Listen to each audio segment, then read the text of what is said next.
Top mentors के सभी दर्शक का स्वागत है। Very very good morning to all of you. जैसा कि आप सामने वाली स्लाइड पे देख रहे हैं, flip the side of learning with DNA. Now why I have chosen this topic, daily news analysis, for the reason being this कि बैंक के एग्जामिनेशंस में कई बार कहा जाता है कि अगर आपने अंग्रेजी की अखबार पढ़ी तो अल्टीमेटली सारी चीजें अपने आप ऑटोमेटिकली कवर होती हैं। ऐसा क्यों? What is the reason behind this? Now Angrezi का अखबार, English newspaper and the daily news analysis, right. अब सीधी सी बात है, जो मैं इंग्लिश लैंग्वेज की बात करूंगा तो यहाँ पर हमारे एग्जामिनेशन डिसाइड करते हैं कि हमारा लैंग्वेज कैसा होगा। अगर मैं एसएससी की बात करूं तो ज्यादातर पोर्शंस वहां पे आपके ग्रामेटिकल सेक्शन से पूछे जाते हैं। लेकिन अगर मैं वही बैंक के एग्जामिनेशन की बात करूं, चाहे आपका आरबीआई ग्रेड बी हो, एसबीआई पीओ हो, एसबीआई क्लर्क हो, आईबीपीएस पीओ हो, आईबीपीएस क्लर्क हो या एलआईसी हो, कोई सा भी एग्जाम क्यों ना हो जो बैंक की कैटेगरी से पूछा जा रहा है, जहां पर आईबीपीएस एक अथॉरिटी और एसबीआई पीओ एक अथॉरिटी या फिर एसबीआई बोर्ड एक अथॉरिटी आपके एग्जामिनेशन ले रही होती है, तो वहां पर इंग्लिश लैंग्वेज के पूछे गए सवाल और अन्य एग्जामिनेशन के पूछे गए सवालों में काफी अंतर देखा जाता है। तो शुरुआत तो मैंने आपके डेली न्यूज एनालिसिस से कर दी है, क्योंकि कुछ एक्सट्रैक्ट यहाँ पर समझने हैं कि इंग्लिश के कैरेक्टर से हम डिसाइड करेंगे अपने एग्जामिनेशन की प्रिपरेशन। इंग्लिश के कैरेक्टर से, जी हाँ, एग्जामिनेशन की प्रिपरेशन को हम डिस्कस करने जा रहे हैं। तो एक बार हम देख तो लें कि हमारे एग्जाम में आता क्या है। आज दिए गए इस पर्टिकुलर वीडियो से मैं आपको विगत पूछे गए जितने भी साल के एग्जाम्स हुए हैं बैंक के द्वारा या बैंक अथॉरिटी के द्वारा, बोर्ड के द्वारा, उन सभी एग्जामिनेशन के पैटर्न से आपको रूबरू कराऊंगा कि क्या वेटेज है, क्या कोई मिथ है या कोई वर्सेस रियलिटी है। उस अनसुलझे पहलुओं पर चर्चा करूंगा जहां पर आपको देखना पड़ेगा कि क्यों इंग्लिश ही इंपॉर्टेंट है, ये समझना बहुत जरूरी है। तो फटाफट लिए चलता हूं आपको स्लाइड पे, जहां पर आपको कुछ बैंक के एग्जामिनेशंस के कुछ कट ऑफ है, जिससे आप पता कर पाएंगे कि क्या इंग्लिश ही सब कुछ है या फिर इंग्लिश के बगैर कुछ नहीं हो सकता, या इंग्लिश ही क्वालिफाइंग है या इंग्लिश ही डिस्क्वालीफाइंग है। ये भी देखने वाली बात होगी। एक आंकड़े के अनुसार माना जाता है कि अगर आपके इंग्लिश के स्कोर अच्छे होते हैं तभी आके कहीं ना कहीं आप प्रीलिम्स वाले राउंड को क्लियर करने के बाद आप मेंस में बैठते हैं, और मेंस में अगर आपका वेटेज अच्छा रहा खासकर इंग्लिश में, तो वही आपका डिस्क्रिप्टिव भी कवर करता है, वही आपका ऑब्जेक्टिव भी कवर करता है। तो अब देखने वाली बात होगी कि अगर 100 नंबर का आपका प्रीलिम्स का स्कोर पूछा जाता है तो उस 100 में से अपने इंग्लिश का वेटेज कितना है। उस 100 में से इंग्लिश का वेटेज अपना आप मान के चलें कि 30 क्वेश्चन वहां पर दिए जाएंगे और 30 क्वेश्चन को सॉल्व करने के लिए तकरीबन आपको वहां पर 20 मिनट दिया जाएगा। एट द सेम टाइम जब आप प्रीलिम्स क्वालिफाई करने के बाद मेंस में आते हैं तो वहां पर 200 नंबर के क्वेश्चन पूछे जाते हैं, और उस 200 नंबर के क्वेश्चन में से तकरीबन आप मान के चलें 35 या 40 नंबर का जो क्वेश्चन होगा वो प्योरली आपके इंग्लिश लैंग्वेज पे होगा, और बाकी जो सारी चीजें होंगी मान के चलें इसके लिए आपको 40 मिनट का समय मिला करेगा, राइट। 40 मिनट का समय मिला करेगा, और ये 40 मिनट के समय और यहाँ पर आपके पास 20 मिनट का समय। सबसे हैरान करने वाली बात क्या है कि जब आप पीओ के एग्जाम में बैठेंगे तो पीओ के एग्जाम में डिस्क्रिप्टिव का भी मार्क्स एग्जामिनेशन के ऊपर डिपेंड करता है, तो कई बार डिस्क्रिप्टिव के भी स्कोर आपको जुड़ते हुए नजर आएंगे। अगर मैं बात करूं एसबीआई पीओ की तो वहां पे डिस्क्रिप्टिव का स्कोर जुड़ता है तो ये 200 प्लस 50 250 हो जाते हैं। लेकिन आईबीपीएस ने अब तक डिस्क्रिप्टिव के एग्जामिनेशंस के स्कोर हमेशा क्वालिफाइंग ही रखे हैं। तो यहाँ पर वेटेज समझिए सबसे पहले कि आउट ऑफ 100 20 मिनट में आपको 30 क्वेश्चन करने होते हैं, और आउट ऑफ समथिंग लाइक 200 में से 35 से लेकर 40 नंबर के जो क्वेश्चन होते हैं उसको 40 मिनट में करने होते हैं। साथ ही बात यहाँ पर 50 नंबर के जो क्वेश्चंस हैं वो 50 नंबर के क्वेश्चन डिस्क्रिप्टिव के होते हैं, वो क्वालिफाइंग होते हैं अल्टीमेटली यहाँ पर। तो कुल मिलाकर अगर मैं वेटेज की बात करूं तो देख लें आप, अगर प्रीलिम्स में 30 नंबर का है तो ये चीज मेंस में कितना हो जा रहा है, 35 प्लस 40 को अगर मैं 50 के साथ जोड़ दूं तो ये कुल मिलाकर 85 और 90 नंबर का हो जाता है। तो आप यहीं से अंदाजा लगा सकते हैं कि हमारे इंग्लिश की प्रिपरेशन थ्रू आउट हमारे प्रीलिम्स राउंड से लेकर मेंस राउंड से लेकर डिस्क्रिप्टिव तक कैसे होनी चाहिए। अब कुछ अनसुलझे पहलुओं पर लिए चलता हूं आपको, जहां पर यकीनन आपको ये बात मानने पे आप मजबूर हो जाएंगे कि वाकई अगर आपकी इंग्लिश अच्छी रही तो वही आपका एग्जाम क्वालिफाई भी करा सकता है और वही आपका एग्जाम डिस्क्वालीफाई भी करा सकता है। अगर सेशन अच्छा लगे तो टॉप मेंटर्स के चैनल को सब्सक्राइब, लाइक और फॉलो करना मत भूलिएगा। आइए सीधी सी बात है, स्लाइड यहां पर आप देख रहे हैं, importance of English and banking examinations. 2017 का आंकड़ा हमने उठाया है जहां पर जनरल का कट ऑफ हुआ करता था समथिंग लाइक 82 के आसपास, ओबीसी के कट ऑफ आपके 75.63 के आसपास। ये कुल मिलाकर सारे कैटेगरी वाइज कट ऑफ है। अब देखिए ये आंकड़े यहाँ पर आपको समझना क्या है कि प्रीलिम्स के आपके स्कोर काउंट नहीं होते मेरिट में, तो यहाँ पर हमने आपके मेंस के स्कोर काउंट किए हैं। यहाँ पर मेंस का कट ऑफ है आपके सामने, और इसी मेंस में जब आपका इंटरव्यू का स्कोर जुड़ता है तो आपके आपके आंकड़े यहाँ हो जाते हैं। आप सोच रहे होंगे कि यहाँ पर 82 कैसे दिख रहा है और यहाँ पर 35 या 53 कैसे दिख रहा है, या फिर ये इस तरह के आंकड़े कैसे दिख रहे हैं। कई बच्चों को तो ये भी नहीं पता होता कि उनके एग्जामिनेशन में वेटेज किस तरह से क्लासिफाई हो रहा है। जब मैं आईबीपीएस की बात कर रहा हूं तो आईबीएस का क्राइटेरिया देखिएगा। एक तो आप प्रीलिम्स के राउंड को क्वालिफाई करने के बाद जब आप मेंस में पहुंचते हैं तो आपका फाइनल जो मेरिट होता है ना, फाइनल मेरिट आपका प्रीलिम से नहीं होता, आपका फाइनल मेरिट आपके मेंस से होता है। तो आपको मेंस में कितने नंबर के पूछे जा रहे हैं? मेंस में तकरीबन आपके सारे कंपोनेंट क्वांट, रीजनिंग और इंग्लिश मिलाकर आप देख लें, जीए मिलाकर देख लें, तो आपके सारे यहाँ पे दिए हुए। तो रीजनिंग का स्कोर यहाँ पर देखने को मिल सकता है आपको, जनरल अवेयरनेस का स्कोर आपको देखने को मिल सकता है 40 नंबर के पूछे जा रहे हैं, इंग्लिश के स्कोर आपको दिख सकते हैं 40 नंबर के पूछे जा रहे हैं, डीआई के स्कोर आपको 60 नंबर के दिख रहे हैं यहाँ पर, इंग्लिश डिस्क्रिप्टिव के स्कोर यहाँ पर 25 नंबर के। तो यहाँ पर कहीं ना कहीं आईबीपीएस में ये जो स्कोर होता है ना, ये क्वालिफाइंग हो जाता है। अल्टीमेटली आपकी फाइट किस पे होती है? अल्टीमेटली आपकी फाइट 60-60, 120 और 40-40, अगर 80 जोड़ देंगे तो कुल मिलाकर 200 में फाइट होती है।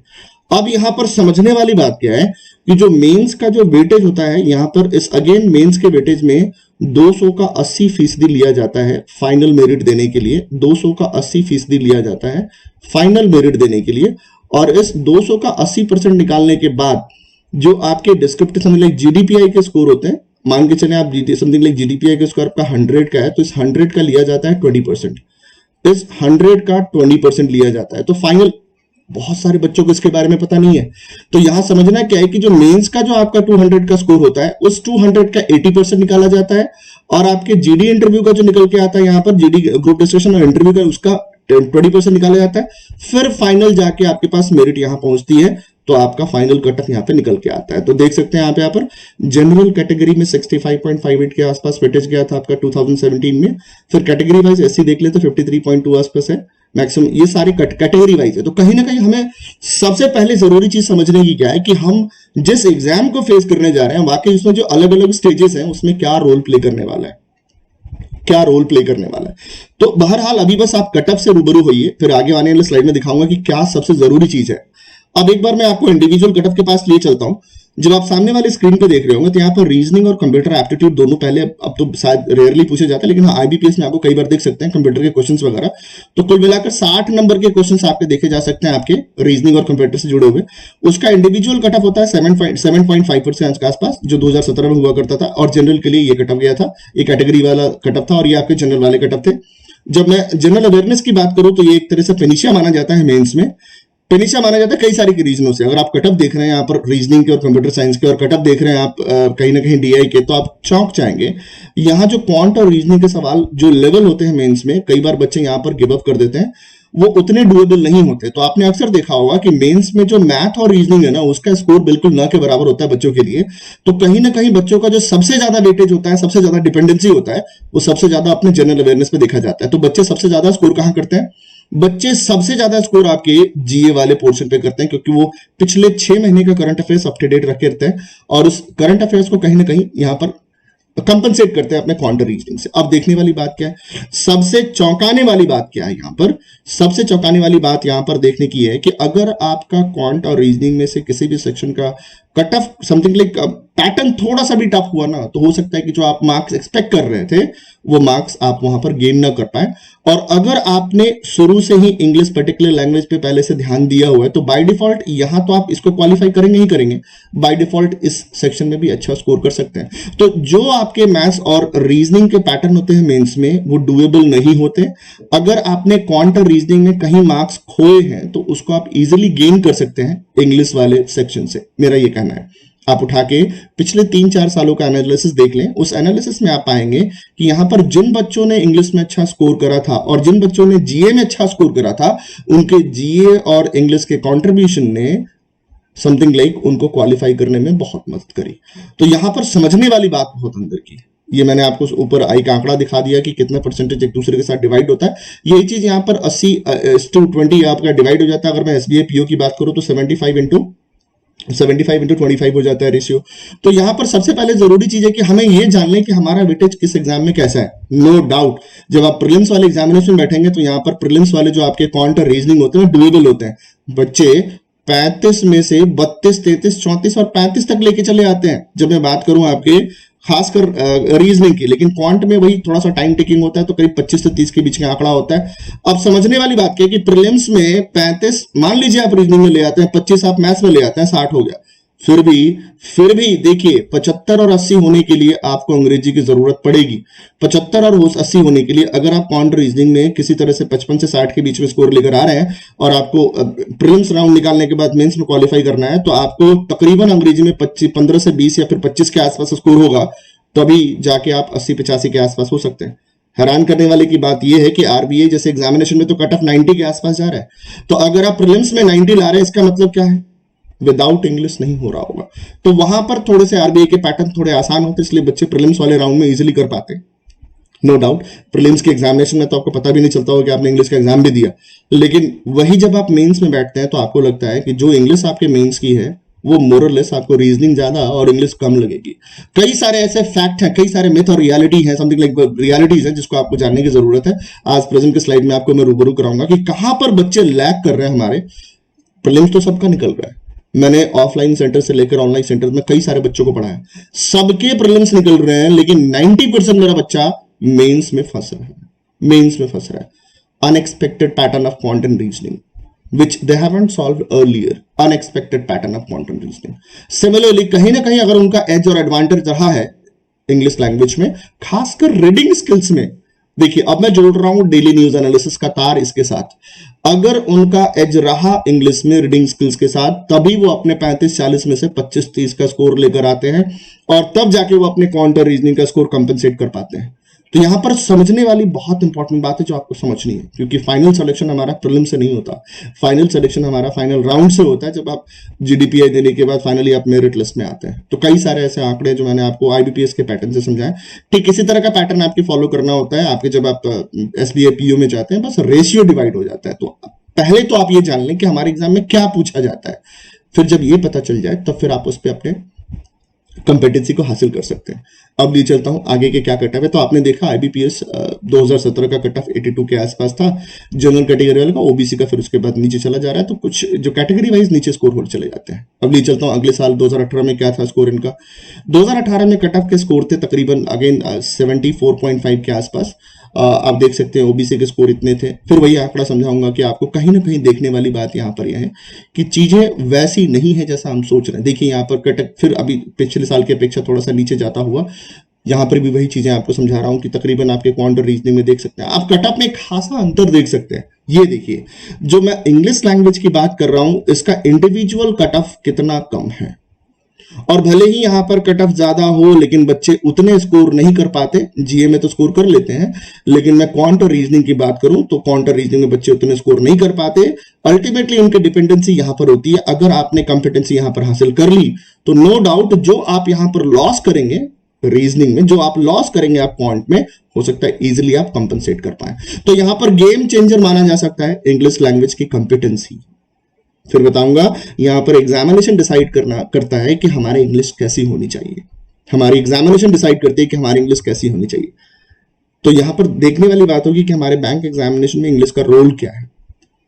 आइए ले चलता हूं ये सारे, इनफैक्ट आप कट ऑफ, ये आईबीपीएस का कट ऑफ है, तो जैसा पैटर्न आपको मैंने पीछे समझाया वही सामने आपके पैटर्न दिख रहा है। यहाँ पर तो कोई ज्यादा अंतर नहीं है, बस देख रहे हैं कि जो कट ऑफ का ज्यादा या कम होना किस चीज को डिसाइड करता है, किस चीज को डिसाइड करता है। अगर मैंने कहा कि पिछले साल कट ऑफ आपका देख सकते हैं, यहाँ पर अगर आप कट ऑफ देख रहे हैं तो पिछले साल 82 के कट ऑफ थे, फिर इस साल क्या देख रहे हैं आप कट ऑफ में, फिर 82 अगर माइनस कर ले तो देख ले आप कितना नीचे चला जा रहा है कट ऑफ। तो अल्टीमेटली पैटर्न जो है थोड़ा सा ट्विस्ट एंड टर्न से भरा हुआ है।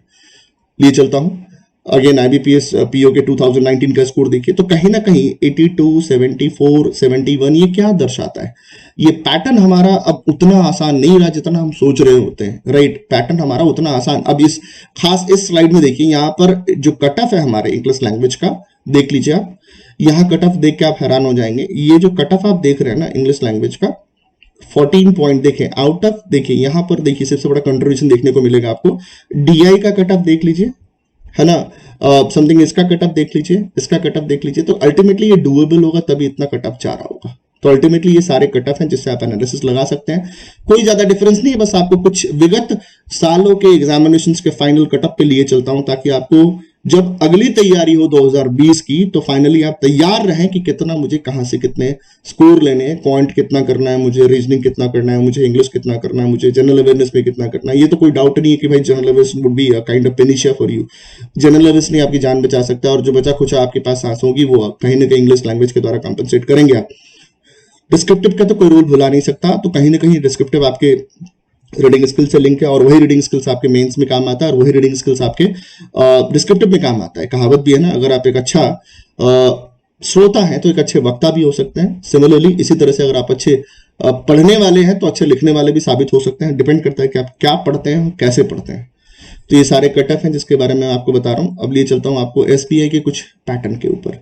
यहाँ पर डिस्क्रिप्टिव का स्कोर मान के चलें तकरीबन 50 नंबर का होता है। यहाँ वेटेज थोड़ा सा चेंज होता है। पीछे मैंने क्या दिखा था आपको, पीछे मैंने बताया था कि आईबीपीएस में जो क्राइटेरिया होता है रेशियो डिवीजन का, जो फाइनली जब मेरिट बनती है उसमें 80:20 का रेशियो होता है। यहाँ पर 80% आपके स्कोर लिए जाते हैं मेंस के, और 20% स्कोर लिए जाते हैं आपके, आप मान के चले इंटरव्यू वगैरह के, जीडी वगैरह के। तो यहाँ पर 80:20 होता है। जब आप एसबीआई की बात करेंगे तो यही रेशियो 75% का हो जाता है, और ये आपका जीडी इंटरव्यू का 25% का हो जाता है। यहाँ पर आपके जो डिस्क्रिप्टिव का स्कोर है उसमें काउंट हो जाते हैं मेंस में 250 नंबर का 75% निकाला जाता है, और 100 नंबर का 25% निकाला जाता है। तो आप ये कट ऑफ देख सकते हैं, राइट। ये कट ऑफ देख सकते हैं। ऑब्जेक्टिव के कट ऑफ कितने थे आप देख सकते हैं। यहाँ पर जनरल में कट ऑफ 50 गया था, राइट। ये 2017 की बात हो रही है, राइट। अब जब इसमें डिस्क्रिप्टिव के स्कोर जोड़े जाएंगे तो आप देख सकते हैं यहाँ पर क्या जा रहा है। फाइनली जब इंटरव्यू के पास बंदा जब सेलेक्ट होकर आता है तो टोटल मार्क्स कितना सिक्योर होता है वो आपके सामने। ये सारे जो मार्क्स आपके जो कम हो रहा है ना, ये all because of something like ratio के डिवाइड होने के बाद फिर मार्क्स कैलकुलेट होते हैं। तो ये सारा मार्क्स कम देख के चौंकिएगा मत कि ये अगर ऊपर ज्यादा है तो नीचे कम कैसे हो रहा है, क्योंकि यहाँ पर डिवीजन है रेशियो में। मेंस वाले 75% हैं और आपके जीडी इंटरव्यू वाले 25% हैं। तो यहाँ पर जीडी इंटरव्यू आपका 100 नंबर का होता है, और उस 100 नंबर में आप जितना भी मार्क्स गेन करते हैं ना उसका 25% निकाला जाता है। तो यहाँ पर परसेंटेज में कैटेगराइज, ज्यादातर बच्चों को इनके बारे में पता नहीं है। This is what the intention of that slide was. तो ये चलता हूँ नेक्स्ट ईयर क्या कट ऑफ है। तो आप देख सकते हैं यहाँ पर क्या जनरल का कट ऑफ जा रहा है फाइनल सिलेक्शन के लिए। बड़े हैरानी करने वाली बात है यहाँ पर, total marks secured by the last rank selected out of 100। देख लीजिए क्या होता है निकल के। यहाँ पर जनरल वालों के लिए 46.59% है, कैटेगरी वालों के लिए 38.9% है, 28.9। इस तरह से आपके कट ऑफ फाइनल सिलेक्शन में देखे जा सकते हैं। अब ले चलता हूं आगे की तरफ। आपको 2018 में कट ऑफ कितना था। 2018 में थोड़े पैटर्न आसान होने के कारण यहाँ पर देख सकते हैं 93, थोड़ा पैटर्न आसान था जिस कारण से बच्चों ने अच्छा स्कोर करा। फिर कैटेगरी वाइज स्कोर आपके ऊपर से नीचे तक है। अब यहां पर समझने वाली बात क्या है, सबसे इंपॉर्टेंट बात समझने वाली बात क्या है यहाँ पर, कि जो आप प्रीलिम्स राउंड में क्वांट और रीजनिंग देखते हैं, जो आप प्रीलिम्स राउंड में क्वांट और रीजनिंग देखते हैं, वो आपको क्वांट और रीजनिंग आपको मेंस में नहीं देखने को मिलेंगे। तो यहां पर सीधा समझना है कि जो आपके क्वांट एंड रीजनिंग आपको प्रीलिम्स में देखने को मिल रहे हैं वो आपको मेंस में क्वांट एंड रीजनिंग नहीं देखने को मिलेंगे। मेंस के जो पर्टिकुलर क्वांट एंड रीजनिंग होते हैं थोड़े से टफ, समझिए मॉडरेट से टफ मान के चलें आप इस पैटर्न को, तो यहाँ पर वो टफ हो जाता है। और यहाँ पर जो अपने प्रीलिम्स की बात कर रहा हूँ उस प्रीलिम्स में थोड़ा सा जो पैटर्न होता है वो इजी टू मॉडरेट होता है। तो इजी टू मॉडरेट में कई सारे बच्चे आसानी से इसमें स्कोर कर लेते हैं, लेकिन मेंस राउंड में अल्टीमेटली उनके पास क्वांट रीजनिंग से उतना नंबर हाथ नहीं लगता जितना वो प्रीलिम्स में अचीव कर चुके होते। तो अल्टीमेटली डिपेंडेंसी किसके पास बचती है, डिपेंडेंसी होती है अपने इंग्लिश लैंग्वेज के पास, और डिपेंडेंसी होती है आपके पास जीए के पास। और सबसे लेना देना क्या है कि जब मैं डिस्क्रिप्टिव की बात करूंगा तो यहां पर डिस्क्रिप्टिव का स्कोर काउंट होता है। तो एसबीआई पीओ में खासकर इंग्लिश लैंग्वेज का बहुत खास अंतर है, क्योंकि अगर इन्होंने मेंस में 35 नंबर का क्वेश्चन पूछा है तो 35 नंबर तो ऑब्जेक्टिव वाले हैं, बाकी 50 नंबर जो आपके होते हैं वो आपके डिस्क्रिप्टिव वाले हैं। तो कहीं ना कहीं सबसे ज्यादा जो वेटेज है आपका एसबीआई पीओ में 85 नंबर इंग्लिश लैंग्वेज का है। आउट ऑफ 250 सबसे ज्यादा वेटेज आपके इंग्लिश लैंग्वेज का है। ये बात आप अपने दिमाग में बिठा लें। अब लिए चलता हूं आगे तरफ, किस तरह के पैटर्न और किस तरह के क्वेश्चंस पूछे जा रहे हैं अपने एग्जामिनेशंस में। आप कट ऑफ देख सकते हैं 2019 में थोड़ा सा उछाल है। तो एसबीआई पैटर्न थोड़ा सा इजी टू मॉडरेट कर लेता है अपने मेंस में। बच्चे थोड़ी तैयारी करने लग जाते हैं तो जाहिर सी बात है कट ऑफ थोड़ा सा हाइक देखा जा रहा है। आईबीपीएस में ठीक उल्टा हुआ था, कट ऑफ धीरे धीरे कम जा रहा था और यहाँ पर कट ऑफ थोड़ा सा ऊपर जा रहा है। तो पैटर्न के थोड़े सुलझे होने के कारण राइट चीजें थोड़ी सी अप्स एंड डाउन हो सकती है। तो ये फाइनल कट ऑफ से आप एक अंदाजा लगा सकते हैं कि यहाँ पर क्या चीजें चल रही हैं। अब बात आती है कि यहाँ पर दिए गए बैंक के एग्जामिनेशंस में हमारा रोल क्या है इंग्लिश लैंग्वेज का। ये सबसे जरूरी चीज है, राइट, सबसे जरूरी चीज है। How important is English? If a student has scored following marks in mains of SBI PO and IBPS, मान लीजिए उसने एसबीआई के एग्जाम दिए, मैथ्स में उसके इतने स्कोर है, रीजनिंग में उसके स्कोर है, और समथिंग लाइक इंग्लिश में उसके इतने स्कोर है, जनरल अवेयरनेस में उसके स्कोर है, टोटल उसके स्कोर ही है, राइट। यही चीज मैं दिखाना चाह रहा था। ये एक सबसे चैलेंजेबल टास्क है। एक सिनेरियो मैंने लिया है, आप उठा के देख सकते हैं पीछे, क्या वाकई इतना स्कोर बच्चा मेरा समथिंग लाइक देख सकते हैं आप, क्वांटम रीजनिंग में बच्चा मेरा क्या स्कोर कर पाता है, ये देखने वाला है। ये तभी संभव होता है जब मेरे बच्चे का ना क्वांटम रीजनिंग बिल्कुल ए लेवल हो। आप मेरी बातों को समझ रहे हैं, ए लेवल मतलब एक अच्छा प्रिपरेशन हो, तभी बच्चा मेरा यहां पर कर सकता है। लेकिन पिछले 3 साल के पैटर्न ने लोगों की आंखें खोल दी हैं। अल्टीमेटली यहाँ पर बच्चे क्वांटम रीजनिंग में भले इतना ना कर पाते, तो इसमें जो स्कोर गेन किया हुआ है वो बच्चे कहीं ना कहीं इंग्लिश के द्वारा कंपनसेट करते हैं, तभी जाके इस कट ऑफ तक पहुंचते हैं, इस कट ऑफ तक पहुंचते हैं, और फिर जाके इसमें इंटरव्यू का स्कोर ऐड होता है। देख लीजिए, अगर मैं बोल रहा हूँ कि एसबीआई पीओ में पैटर्न थोड़ा सा आसान भी रहा होगा ना, थोड़ा सा आसान भी रहा होगा, तो ठीक है, बच्चों ने स्कोर कर लिए। लेकिन आईबीपीएस पीओ के साथ क्या है, जब मेरा मिनिमम कट ऑफ देख लीजिए इतना है और मैक्सिमम मेरा बच्चा यहाँ पर इतना गेन कर रहा है, रीजनिंग में इतना गेन कर रहा है, तो अल्टीमेटली उसको इंग्लिश में परफॉर्म करना पड़ेगा, ताकि वो यहाँ का मार्क्स जो खोया उसने क्वांटम रीजनिंग में, जो खोया उसने, वो शायद हो सकता है यहाँ पर वो पा सकता है, राइट। तो कहीं ना कहीं अगर आईबीपीएस का पैटर्न टफ रहा तो डिपेंडेंसी किसके ऊपर है? चलिए, आपके क्वांटम रीजनिंग आसान थे, लेकिन क्या अगर 6 नंबर वाली अगर आप तैयारी करके जाएंगे और डिस्क्रिप्टिव में कुछ ना लिख कर आएंगे, तो क्या आप फाइनली 104 के आसपास पहुंच सकते हैं? तो अल्टीमेटली अगर 6 ही नंबर लाते हैं और डिस्क्रिप्टिव नहीं लिख पाते हैं, जीडीपीआई राउंड में नहीं परफॉर्म कर पाते हैं, तो शायद आप यहां तक नहीं पहुंच सकते। तो जीडीपीआई राउंड में भी इंग्लिश का उतना ही रोल है जितना आपके ऑब्जेक्टिव वाले पैटर्न में। तो बहुत चीजें हैं समझनी है आपको अभी, राइट, बहुत चीजें हैं समझनी है आपको यहाँ पर। तो क्वांट रीजनिंग में बच्चों के उतने स्कोर नहीं होते, तो अल्टीमेटली डिपेंडेंसी किसकी होती है? इंग्लिश के ऊपर। कंपनसेट करने के लिए जी और इंग्लिश को एक बहुत बड़ा योगदान देना पड़ता है, तब जाके यहां तक पहुंच कर फाइनली किसी बैंक में पीओ बनते हैं। तो यहां पर इस स्लाइड से मैं आपको समझाना चाह रहा था कि किसी भी परिस्थिति में अगर पिछले 3 साल के पास्ट क्वेश्चन को एनालाइज किया जाए, आप कई सारे यूट्यूब्स देखते हैं, तो आप अगर एनालिसिस पे पहुंचेंगे तो आपको देखने को मिलेगा वहां पर कि चीजें वहां पर क्या चल रही हैं, वो चीजें क्या चल रही हैं कि बच्चे वहां पर वाकई क्या क्वांटम रीजनिंग में सॉल्व कर पा रहे हैं, नहीं कर पा रहे हैं। अल्टीमेटली उनका डिपेंडेंसी उनके इंग्लिश के ऊपर होता है। तो अभी से आप लग सकते हैं कि किस तरह से आप इंग्लिश के प्रिपरेशन में लगेंगे। तो यहां पर आप देख सकते हैं दिए गए स्लाइड में सबसे बड़ा रोल और सबसे बड़ा कंट्रीब्यूशन आपके इंग्लिश लैंग्वेज का हो सकता है। अब आगे बढ़ता हूं, अगले स्लाइड में दिखाता हूं कि हमारे बैंक के कैटेगरी के एग्जाम्स में किस प्रकार के कैसे क्वेश्चन दिए जाते हैं, जहां पर बच्चे कई बार प्रीलिम्स में अच्छा स्कोर तो कर लेते हैं, लेकिन शायद वो चीज आपके मेंस में नहीं हो पाती, क्योंकि बच्चा मेरा 90% वेटेज कहां पर देता है? बच्चा मेरा 90% वेटेज सबसे ज्यादा अपने मैथ्स और रीजनिंग में समय लगा लेता है, और अल्टीमेटली वो प्रिपरेशन अगर इंग्लिश की करता भी है तो ग्रामेटिकल पार्ट ज्यादा करता है। अब दिए गए वर्तमान के स्लाइड से आपको ये पता चलेगा कि वाकई हमारी जो अंग्रेजी है, खासकर बैंक एग्जाम की जो अंग्रेजी है ना, बैंक के कैरेक्टर पे डिपेंड करती है।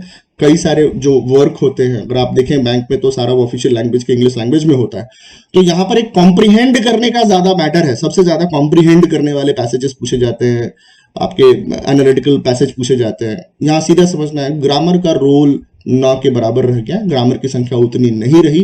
पिछले 4-5 साल के क्वेश्चन को आप एनालाइज करके देखेंगे तो वहां पर आपको देखने को मिलेगा कि यहाँ ग्रामर के वेटेज पहले की अपेक्षा अब कम हो गए हैं। अगर मैं कहूं कि एक तरफ एसएससी का एग्जामिनेशन है, जहां पर अगर आप 30-25 नंबर के क्वेश्चन को सॉल्व कर रहे हैं तो 15 से 18 नंबर के क्वेश्चन हो सकते हैं, नो डाउट। लेकिन जब मैं कहूं कि आप प्रीलिम्स के एग्जामिनेशन में बैठे हुए हैं और अगर आपके पास प्रीलिम्स में 30 नंबर का क्वेश्चन पूछा गया है, प्रीलिम्स में कुल मिलाकर 30 नंबर का क्वेश्चन पूछा गया, तो आप यकीन से देखेंगे उस 30 नंबर के क्वेश्चन में से तकरीबन 20 या 22 नंबर का जो क्वेश्चन होगा ना, वो प्योरली रीडिंग स्किल्स के ऊपर होगा, वो प्योरली रीडिंग स्किल्स के ऊपर होगा। तो आपको यहां पर समझना क्या है, जस्ट विपरीत। अगर एसएससी में अगर आप देखते हैं तो वहां ग्रामर का वेटेज है, लेकिन आप बैंक की कैटेगरी के एग्जाम में देखें तो सबसे ज्यादा आपको यहां पर देखने को मिलेंगे रीडिंग स्किल्स वाले क्वेश्चन। अगर आप प्रीलिम्स को क्वालिफाई कर भी जाते हैं अच्छे नंबर से, तो अल्टीमेटली जब आप मेंस में जाएंगे तो आपको मेंस के एग्जामिनेशन से क्या देखने को मिलेगा? तकरीबन 35 से 40 क्वेश्चंस मिलेंगे आपको, और उस 35 से 40 को क्वेश्चन करने के लिए तकरीबन आपको 40 मिनट दिए जाते हैं। यहां देखने वाली बात है, यहां सबसे देखने वाली जरूरी बात की यहां पर आपको 40 मिनट का समय दिया जाता है और ऊपर आपको 20 मिनट का समय दिया जाता है। ये लेवल आपका इजी टू मॉडरेट होता है, और ये जो लेवल आपके नीचे है वो मॉडरेट टू डिफिकल्ट होता है। सीधी सी बात है, अगर यहां पर आपको 20 मिनट दिया गया तो पैटर्न ऑब्जेक्टिव होगा, तभी तो आप 30 क्वेश्चन कर पाएंगे। लेकिन जब आप 35 से 40 क्वेश्चन के लिए 40 मिनट में जूझ रहे हैं तो अल्टीमेटली यहां पर पैटर्न थोड़े लेंदी होंगे और कॉम्प्रिहेंसिव होंगे, इसलिए आपको इतना समय दिया जाता है। तो इस 35 से 40 में से जो हमने एनालिसिस किए हैं तो पिछले 4-5 सालों के एग्जामिनेशन के old year previous question papers में, तकरीबन 25 से 28 नंबर का जो क्वेश्चन देखा जाता है वो प्योरली आपके रीडिंग स्किल्स के ऊपर है, प्योरली आपके रीडिंग स्किल्स के ऊपर है। बच्चे तो यहां तक कहते हैं कि अगर आपको अखबार पढ़नी आती है तो बैंक का एग्जाम इजीली क्वालिफाई कर लेंगे। सभी बच्चों को आता है अखबार पढ़ना, सभी बच्चों को आता है अखबार पढ़ना, लेकिन न्यूज़पेपर लास्ट तक कैसे समझा जाए ताकि एक एक वर्ड और एक एक सेंटेंस आपको दिखे, तो यहां पर खासा अंतर देखा गया, पढ़ते कुछ और समझते कुछ है। पैराग्राफ के हेडिंग से हम पूरे पैराग्राफ को समझ तो जाते हैं न्यूज़पेपर में, लेकिन जब उसी पैराग्राफ से क्वेश्चन बना दिया जाता है तो शायद हम बार बार पीछे मुड़ते हैं, और लेकिन हमारा आंसर अपने एक्यूरेसी तक नहीं पहुंचता। This is the level of understanding. तो जो हम पढ़ते हैं और जो हम सॉल्व करते हैं उसमें खासा अंतर देखा गया है। जब मैं रीडिंग स्किल्स की बात करूंगा, खासा अंतर देखा गया है। शायद इसीलिए सबसे ज्यादा गलतियां बच्चे तारा जंबल में, सबसे ज्यादा गलतियां रीडिंग कॉम्प्रिहेंशन में, सबसे ज्यादा गलतियां ऑड वन आउट में, सबसे ज्यादा गलतियां इन्फरेंस वाले क्वेश्चन में। जी हाँ, मैंने ये अलग अलग प्रकार के टाइप्स ऑफ क्वेश्चन जो आपके एग्जामिनेशन में पूछे जाते हैं उसके बारे में बात करी। अब लिए चलता हूं आपको सीधे आपके एग्जाम में क्या पूछा जाता है। जैसा कि मैंने आपको बताया कि आपके एग्जाम में रीडिंग कॉम्प्रिहेंशन या रीडिंग के पार्ट्स ज्यादा पूछे जाते हैं। तो रीडिंग के पार्ट्स में कौन कौन से आगे इस टॉपिक में आप देख सकते हैं कि यहाँ पर आपको रीडिंग कॉम्प्रिहेंशन पूछा जाएगा। रीडिंग कॉम्प्रिहेंशन अगर मैं प्रीलिम्स की बात करूं तो देख लीजिए, comprehension under the topic will be based on the mostly economy related. देखिए, एक तो बहुत जरूरी, कुछ बच्चों की आदत है हिंदू पढ़ने की, राइट, नो डाउट पढ़िए, है ना। तो लोग खुद जज नहीं करते हिंदू पढ़ने के लिए, राइट। हिंदू में सबसे ज्यादा आर्टिकल सोशियो पॉलिटी नेचर के होते हैं। अगर आपको कलेक्टर बननी है, अगर आपको आईएएस आईपीएस बनना है, यूपीएससी देने हैं, यूपीपीसीएस देने हैं, कोई भी कमीशन वाले पेपर देने हैं, तो हिंदू पढ़ने में कोई आपत्ति है, राइट, हिंदू पढ़ने में कोई आपत्ति नहीं। लेकिन अगर आप बैंक की तैयारी में, हिंदू की तैयारी में लगे हैं, फिर हिंदू के अखबार को पढ़ते हैं, तो ये विपत्ति है।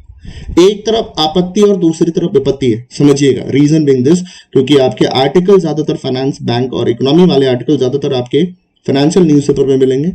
फाइनेंशियल एक्सप्रेस उठा लीजिए, इकोनॉमिक टाइम्स उठा लीजिए, मिंट उठा लीजिए, आप उस पैराग्राफ से कई सारे कॉन्सेप्ट को समझेंगे। बैंक रेट क्या होता है, रेपो रेट क्या होता है, रिवर्स रेपो रेट क्या होता है, किस तरह के पैराग्राफ होते हैं, क्या फाइनेंस कमीशन का रोल होता है। क्योंकि ये जो टॉपिक मैं बता रहा हूँ, फाइनेंस कमीशन का role, fiscal deficit, revenue deficit, ये सारे टर्म आपको डेली देखने को मिलेंगे न्यूज़पेपर में जब वो समय चल रहा होता है। तो अल्टीमेटली मैंने कहा कि चूंकि आपने वो टॉपिक पढ़ा होता है तो आपके लिए इजी टू गो हो जाता है। तो यहाँ पर समझने वाली बात क्या है कि यहाँ पर इकोनॉमिक इश्यूज को ज्यादा कवर करना है। It is here the role of DNA comes, daily news analysis comes।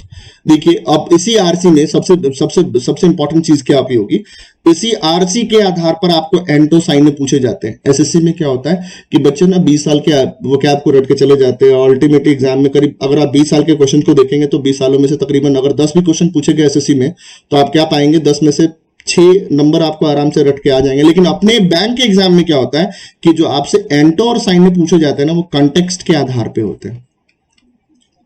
अब आधे बच्चों को तो कंटेक्स्ट के बारे में पता ही नहीं होता। कंटेक्स्ट होता क्या, दिए गए वाक्य में किसी भी शब्दों का प्रयोग दिए गए संदर्भ में होता है। दिए गए वाक्य में दिए गए शब्दों का प्रयोग किसी भी प्रकार के संदर्भ के साथ होता है। तो कंटेक्चुअल अंडरस्टैंडिंग यहां पर समझनी क्या है कि जो डिक्शनरी में आप वर्ड रट के जा रहे हैं, अल्टीमेटली जहां पर अगर कॉम्प्रिहेंशन में इंस्ट्रक्शन लिखा हुआ according to the context of the paragraph, every word changes its entire meaning according to the sentence. तो अगर सेंटेंस का नेचर पॉजिटिव, नेगेटिव, ट्रांसफॉर्मेटिव है तो उसके आधार पर शब्दों का परिवर्तन भी देखा जा सकता है। तो यहां पर थोड़ा सा सतर्क होने की जरूरत है। रटा रटाया वर्ड यहां पर नहीं आएगा, कंटेक्स्ट के आधार पर आपको चुनना है। Similarly students are advise to, ये आपको एडवाइस किया जा रहा है कि ये सारे न्यूज़पेपर पढ़ें आप। देखिए, प्रीलिम्स में आप बैठेंगे तो 7 से 10 नंबर के क्वेश्चन वैसे हो सकते हैं। जब आप मेंस में जाएंगे तो तकरीबन अगर आप 35 से 40 नंबर के क्वेश्चन को देख रहे हैं तो 2 आरसी हो सकते हैं।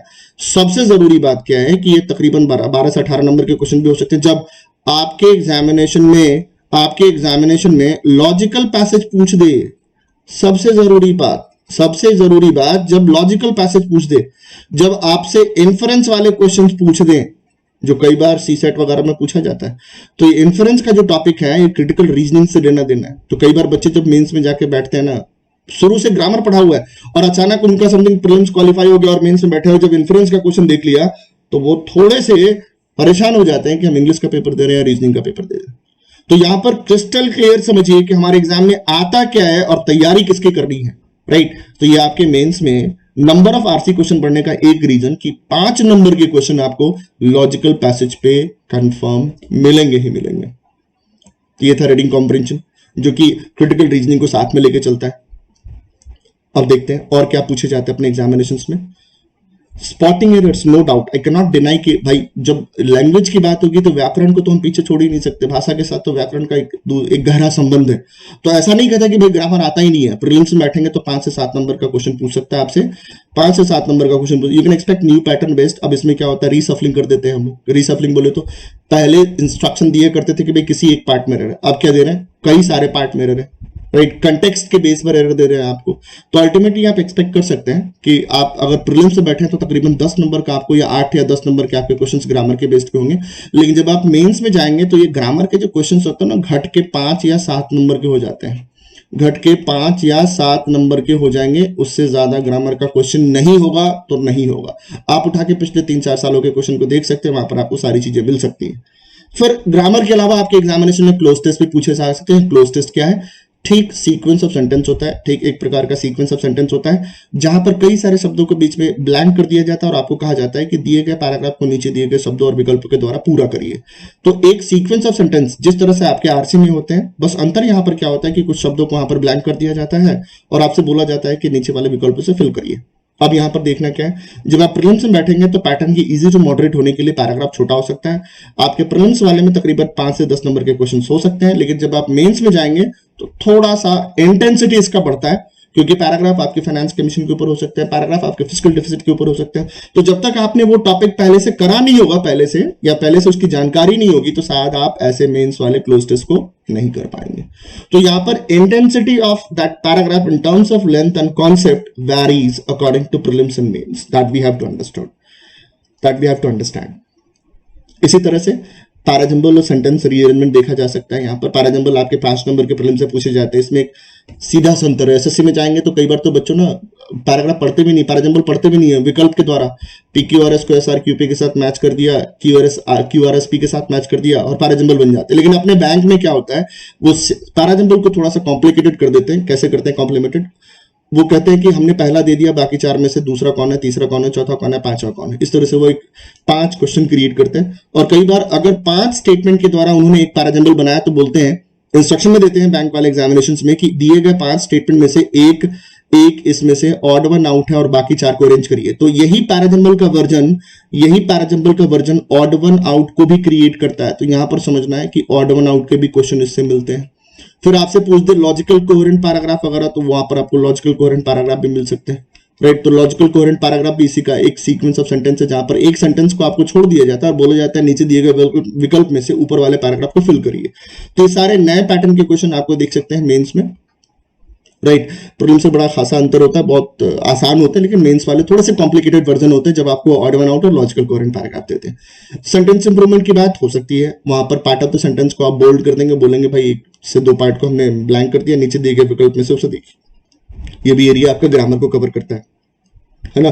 तो वी कैन एक्सपेक्ट कि 3 या 5 नंबर के क्वेश्चंस हो सकते हैं, नए पैटर्न से लेकर पुराने पैटर्न के। तो ये सारे क्वेश्चंस आपके एग्जामिनेशन पूछे जाते हैं। देखिए, तैयारी हमारी जीत की होनी चाहिए। तो तय कर लें कि हम किससे भिड़ने जा रहे हैं, किससे लड़ने जा रहे हैं, हमारे एग्जामिनेशन का पैटर्न क्या है, क्या पूछा जा रहा है, क्या नहीं पूछा जा रहा है। क्योंकि अगर हम अंग्रेजी की तैयारी करने बैठेंगे तो यहाँ पर सभी लोग एक मान के चलते हैं कि इंग्लिश इक्वल टू ग्रामर, लेकिन नहीं, यहाँ पर थोड़ा सा कैट का वर्जन देखा गया है मेंस में। तो अपने एग्जामिनेशन में थोड़ा सा कैट का वर्जन देखा जा सकता है, राइट। अभी पूरा तो कैट नहीं कर सकते कि कैट में पूरा वर्बल सेक्शन होता है। तो part of the section has been followed by the different banks like IBPS, SBI, इन्होंने फॉलो करना स्टार्ट कर दिया। अब फिल इन द ब्लैंक्स के क्वेश्चन भी पूछे जा सकते हैं, डिपेंड करता है। अगर मैंने कहा कुल 6 या 7 सेक्शन है आपके, कुल 6 या 7 सेक्शन है, तो 5 नंबर के डिवाइड करके इन्होंने 5 नंबर का मल्टीप्लाई करके हर एक सेक्शन में से 5-5 नंबर के क्वेश्चन पूछती है। उसी प्रकार से कई बार 10 नंबर के फिल इन द ब्लैंक्स भी हो सकते हैं और 5 नंबर के भी फिल इन द ब्लैंक्स होते हैं। यहां पर खासा अंतर देखा जाता है बच्चों के समझ में। बच्चे सोचते हैं कि इसको वोकैब रट के द्वारा हम करके चले आए, बच्चे क्या करते हैं, वोकैब्स को स्ट्रॉन्ग करने लग जाते हैं। यहां पर एक अंतर यहां पर अप्लाई क्या देखने को मिलेगी, यहां पर कंटेक्स्ट के आधार हमें वर्ड को भरना होता है। बच्चों को तो लगता है कि प्रीलिम्स वाले क्वेश्चन आसान थे, हम भर के चले आए, लेकिन गलतियां सबसे ज्यादा यहीं पे होते हैं, क्योंकि बच्चे यहाँ पर रटा रटाया वर्ड लगा के चले आते हैं, लेकिन वहां पर कंटेक्स्ट के आधार पे वर्ड को भरना होता है या फिल करना होता है। तो यहाँ पर कंटेक्चुअल वोकैब का सबसे ज्यादा यूज होता है, फ्रेज वाले का सबसे ज्यादा यूज होता है, राइट, फ्रेज वाले का सबसे ज्यादा यूज होता है। तो यहाँ पर फ्रेज वाले, कंटेक्स्ट वाले वर्ड आप देख सकते हैं। प्रीलिम्स में आपके 5 या 10 नंबर के हो सकते हैं, क्रिएशन पे डिपेंड करता है कि कैसे कंपोजिशन बोर्ड ने बनाया हुआ है। फिर अगर मैं मेंस की बात करूं तो यहाँ पर थोड़ा सा कॉम्प्लिकेटेड होंगे, वो एक ही पैराग्राफ में 4 वर्ड को बोल्ड करने के बाद नीचे बोल सकते हैं रिप्लेस करिए नीचे दिए गए ऊपर वाले पैराग्राफ को। तो ये सारे आपके एग्जामिनेशन में पूछे जा सकते हैं। इसी प्रकार से जब मैंने पीछे वाले स्लाइड में आपको पैराजंबल की बात करी थी, तो उस पैराजंबल में मैंने आपको दिखाया था कि सेंटेंस और पैराग्राफ कंप्लीशन का एक नया पैटर्न दिखा गया है। तो ये अक्सर आपके मेंस में दिखा जाता है। देखिए ये जो सारे सेक्शन में आपको दिखा रहा हूं, अभी तक मैंने मात्र 2 ऐसे पोर्शन पकड़े हैं, sentence improvement and common error, वो डायरेक्ट ग्रामर से था, बाकी सारा ना कंटेक्चुअल रीडिंग है। तो इसका सीधा सीधा संबंध इसका किसके साथ है, रीडिंग स्किल से।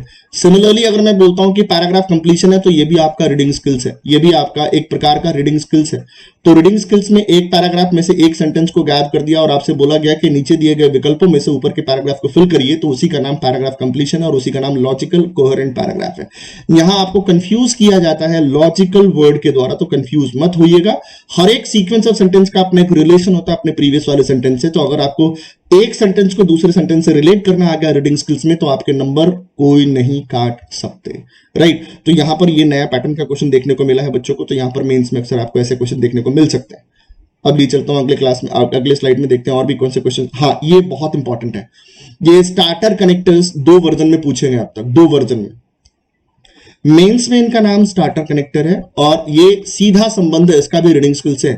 अगर आपने न्यूज़पेपर पढ़ा होगा तो न्यूज़पेपर में आपने हर जगह कंपाउंड और कॉम्प्लेक्स सेंटेंसेस का यूज करते हुए देखा होगा। कोई भी पैराग्राफ अगर मेरा प्रेपोजिशन से स्टार्ट हो, प्रेजेंट पार्टिसिपल से स्टार्ट हो, पास्ट पार्टिसिपल से स्टार्ट हो, तो ऐसे कई बार जो वाक्य होते हैं पैराग्राफ के, वो कंपाउंड और कॉम्प्लेक्स सेंटेंस को क्रिएट करते हैं। तो ये ट्रांसफॉर्मेशन का टॉपिक है, जहां पर आपने देखा होगा कि बड़े बड़े वाक्यों का प्रयोग आपके न्यूज़पेपर में ही होता है। तो अगर स्टार्टर कनेक्टर का कॉन्सेप्ट समझना है तो सीधा समझिए कि वो आपको बोलेंगे एक सेंटेंस मैंने आपके पहले ऑप्शन में दिया है और दूसरा सेंटेंस आपके दूसरे ऑप्शन में दिया है। इन दोनों सेंटेंस को अगर आपस में जोड़ दिया जाए और जोड़ने के बाद नीचे आपको विकल्प बना दिया कि ये पहला विकल्प है, ये दूसरा विकल्प है, तीसरा विकल्प है, और इन तीनों विकल्पों में से अगर कोई सेंटेंस इन दोनों को जोड़ने के बाद स्टार्ट कर सकता है तो वो कौन है। तो स्टार्टर कनेक्टेड के भी क्वेश्चंस आपके रीडिंग बेस्ड में, प्योरली रीडिंग बेस्ड में, सीधे आप न्यूज़पेपर उठा के देखिएगा, सबसे ज्यादा कंपाउंड और कॉम्प्लेक्स सेंटेंस का यूज वहीं पर होता है।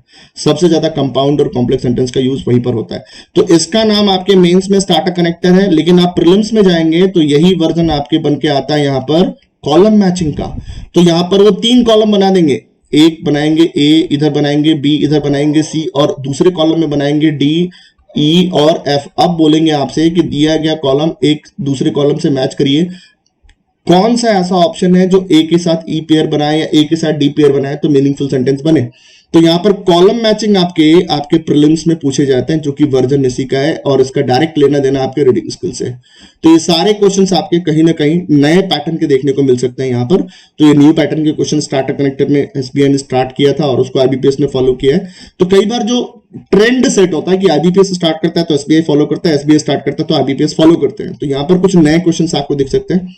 Similarly new pattern of questions कई बार आपको देखने को मिल सकते हैं, बोल्ड करते हैं, ग्रामर के यूजेस के कंटेक्स्ट के आधार पर डालते हैं। तो ये सारे नए क्वेश्चंस आपको वहां पर देखने को मिल सकते हैं। कुल मिलाकर सभी स्लाइडों में देखें, जो भी नया पैटर्न उन्होंने इन्वर्ट किया ना, सब रीडिंग स्किल्स में निकल के आ रहा है। बस एक ग्रामर में इन्होंने एक परिवर्तन क्या किया है कि पहले वो स्ट्रेट फॉरवर्ड देते थे कि भाई इसमें दिए गए सेंटेंस में अगर कहीं पर एरर है तो बताएं। तो अब ये क्या कर रहे हैं, दिए गए सेंटेंस के इंस्ट्रक्शन में कंटेक्स्ट वर्ड को जोड़ देना है ग्रामर वाले वर्ड में, according to the context and grammar which one of the following sentence is right और रॉन्ग। तो इस तरह का नया पैटर्न क्वेश्चन तैयार कर रहे हैं वो हर एक साल। तो नया नया एक्सपेरिमेंट बिल्कुल इनका स्टार्ट है। तो अब जैसा कि मैं दिखा रहा था आपको कि ये सारे जो पैटर्न थे पीछे वाले में, ये सारे जो पैटर्न आपने पीछे देखे, एक बार फिर दिखा दूं आपको। ये रीडिंग बेस्ड में नए पैटर्न के क्वेश्चन, स्टार्टर कनेक्शन भी आपके रीडिंग बेस्ड के हैं, राइट। फिर इसी तरह से मैं दिखा रहा हूं आपको ये जो आपके पैराग्राफ कंप्लीशन है, ये रीडिंग स्किल्स के हैं। ये फिल इन द ब्लैंक्स भी आपके तकरीबन रीडिंग स्किल्स के आधार पे ही होते हैं, कंटेक्स्ट के आधार पर वर्ड को भरे जाते हैं। तो आप ग्रामर का रोल है नो डाउट, बट इंपॉर्टेंस इसके रीडिंग से होता है कि कंटेक्स्ट पहले पढ़ते हैं उसके बाद हम आंसर देते हैं। ये भी आपके देख लें आप। Sentence improvement no doubt grammar पे डिपेंड करता है, पैराजंबल थोड़ा बहुत ग्रामर, लेकिन सबसे ज्यादा रीडिंग स्किल्स है, तो आप इसको भी मान लें रीडिंग स्किल्स के ऊपर माना जा सकता है, तो ये भी आपका एक रीडिंग स्किल्स ही है। इंप्रूवमेंट में ग्रामर चला गया। फिर पीछे मैंने आपको बताया कि अगर मैं क्लोज टेस्ट की बात करूं तो इसका डायरेक्ट लेना देना आपके रीडिंग स्किल से, डायरेक्ट लेना देना आपके रीडिंग स्किल से। फिर मैं स्पॉटिंग एरर्स की बात करूं तो ये प्योर ग्रामर है आपका, राइट, और शायद इसमें ये तो शायद पर्याय ही नहीं है, पूरा का पूरा रीडिंग स्किल्स ही है। अब आप खुद अंदाजा लगा सकते हैं कि जो मैंने आंकड़े आपको दिखाए हैं 35 से 40 में, उसमें 25 से 28 कौन क्रिएट करेगा? जो सबसे ज्यादा वेटेज में होगा वही तो 25 से 28 क्रिएट करेगा ना। तो that is what the intention of this particular video is, to make you familiar about the pattern of question frequently asked in the banking examinations. So before we begin any session in the coming days, I must tell you कि जिस exam की आप तैयारी करें ना, उसके बारे में आपको बिल्कुल टॉप टू बॉटम आपको पता होना चाहिए कि हमारे एग्जाम में आता क्या है। 90% बच्चे तो इस गफलत में है कि उन्हें पता ही नहीं होता है और भीड़ चार चले जा रहे हैं कि एग्जाम में ग्रामर पूछता है तो पूरा साल ग्रामर में लगा देते हैं। सबसे बड़ा रोल हमारे डिस्क्रिप्टिव का है। जैसा कि मैंने आपको बताया कि अगर मैं एसबीआई पीओ की बात करूं तो 50 नंबर का डिस्क्रिप्टिव था यहां पर एसबीआई पीओ में 50 नंबर का डिस्क्रिप्टिव था, लेकिन यही 25 नंबर का आपका होता है कहां पर है? आईबीपीएस में। तो ये आपका क्वालिफाइंग हो जाता है, राइट। अब चलिए क्वालिफाइंग रहा, कोई डाउट नहीं, लेकिन अल्टीमेटली जब आप जीडीपीआई राउंड में जाते हैं ना, तो अगर आपने पीछे कई सारे अखबार पढ़ेंगे तब तो जाके हम वहां पर डिस्कशन कर पाएंगे। सिमिलरली अगर आपने पढ़ा होगा तभी तो आप डिस्क्रिप्टिव लिख पाएंगे। तो जैसा कि मैंने पिछले स्लाइड में भी कहा आपको, एक अच्छा श्रोता ही अच्छा वक्ता बन सकता है। A good listener is always a good speaker, similarly a good reader is always a good writer. तो मेरा जो पर्टिकुलर इंटेंशन है यहां पर आपको बताने का इस वीडियो के जरिए कि आपको पेपर पढ़ना है, न्यूज़पेपर पढ़ना है, सिलेक्शन मेरी जिम्मेदारी है। सिलेक्शन मेरी जिम्मेदारी है। टॉप मेंटर्स के प्लेटफॉर्म पे आप सभी का स्वागत है, राइट। अखबार पढ़ना ही हमारा प्राइम मोटो होगा और आप देखेंगे कि अखबार पढ़ते पढ़ते ही अल्टीमेटली आने वाले दिनों में आपके ग्रामर की भी कंपेटेंसी रीडिंग स्किल्स के द्वारा ही स्टार्ट होगी। तो अल्टीमेटली ये कंपेटेंसी हम लोग वहां हासिल करेंगे। अब देखने वाली बात है कि हम अखबार में क्या पढ़ेंगे। हम अखबार में इस पैटर्न को फॉलो करेंगे और बाय डिफॉल्ट हमारा पैराजंबल, बाय डिफॉल्ट हमारा फिलर्स, बाय डिफॉल्ट हमारे स्टार्टर कनेक्टर्स, बाय डिफॉल्ट हमारे ऑड वन आउट वाले क्वेश्चंस, बाय डिफॉल्ट हमारे कोहेरेंट वाले क्वेश्चन, इन्फ्रेंस वाले क्वेश्चन, ये सभी हिस्सा किसके हैं? ये सभी हिस्से हैं आपके रीडिंग स्किल्स के। तो आप मान के चलें आउट ऑफ 30 तकरीबन जो 20-22 नंबर होंगे वो दिए गए अलग अलग क्वेश्चन पे होंगे। सिमिलरली अगर मैं एक तरफ आपको बोलता हूं कि ये प्रीलिम्स का वर्जन है, तो यही चीज अगर आपको मैं मेंस में कहूं तो ये चीज मेंस में तकरीबन 25 से 28 नंबर की होती है।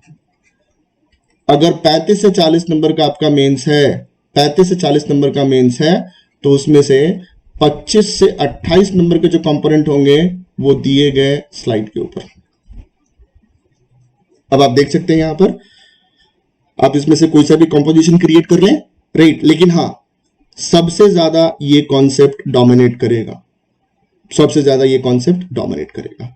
तो उम्मीद करता हूं आपको आपके बैंक के अंग्रेजी के बारे में थोड़ा बहुत पता चल गया होगा। ज्यादा जानकारी के लिए पिछले साल के क्वेश्चंस को पलटना ना भूलें, शायद आपकी आंखों को तब जाके यकीन हो, जो आपने सुना हो उस पर आप विश्वास करें। So I hope you all must have enjoyed the video. So finally, thank you very much. Session को अगर अच्छा लगे तो लाइक शेयर सब्सक्राइब जरूर करिएगा और इसी तरह से टॉप मेंटर्स में आपको टॉप टॉपिक्स, टॉप कॉन्सेप्ट्स आने वाले दिनों में देखने को मिलेंगे। So that's all for today. Thank you.